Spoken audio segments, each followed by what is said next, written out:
আল্লাহর কাছে হেদায়েত চাইতে হয়, বাপ আল্লাহর কাছে চাইতে হয়, সিরাতে মুস্তাকিম চাইতে হয়, ইহদিনাস সিরাতাল মুস্তাকিম। আল্লাহ বলে বান্দা, আল্লাহর কাছে সঠিক রাস্তা এটা প্রতিদিন চাইতে হয়।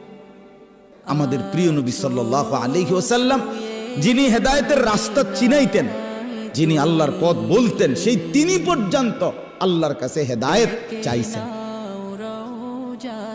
আল্লাহুম্মা ইন্নী আসআলুকাল হুদা ওয়াত তুকা ওয়াল আফাফা ওয়াল গিনা।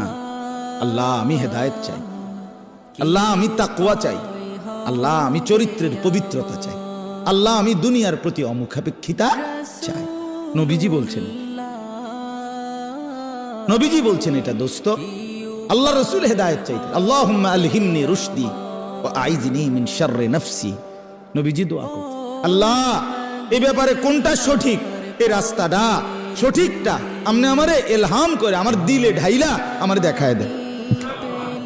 আইযনি মিন শাররি নাফসি, আল্লাহ আমার নফসের ধোঁকা, নফসের ক্ষতিকর মনের চাহিদার থেকে আমাকে হেফাজত কর। নবীজির দোয়া এগুলো। আল্লাহুম্মা আতি নাফসি তাকওয়াহা ওয়া যাক্কিহা। আল্লাহ আপনি আমার দিলের মধ্যে তাকওয়া দেন, আল্লাহ আপনি আমার দিল বিশুদ্ধ পবিত্র করে দেন। আনতা খায়রু মান যাক্কাহা, আপনি তো হচ্ছেন সর্বোত্তম পবিত্রতাকারী। আনতা ওয়ালিয়ুহা, আপনি তো হচ্ছেন নফসের মালিক। ওয়া মাওলাহা, আপনি তো হচ্ছেন জিন্দেগীর মাওলা। আপনি ছাড়া তাকওয়া দিবে কে?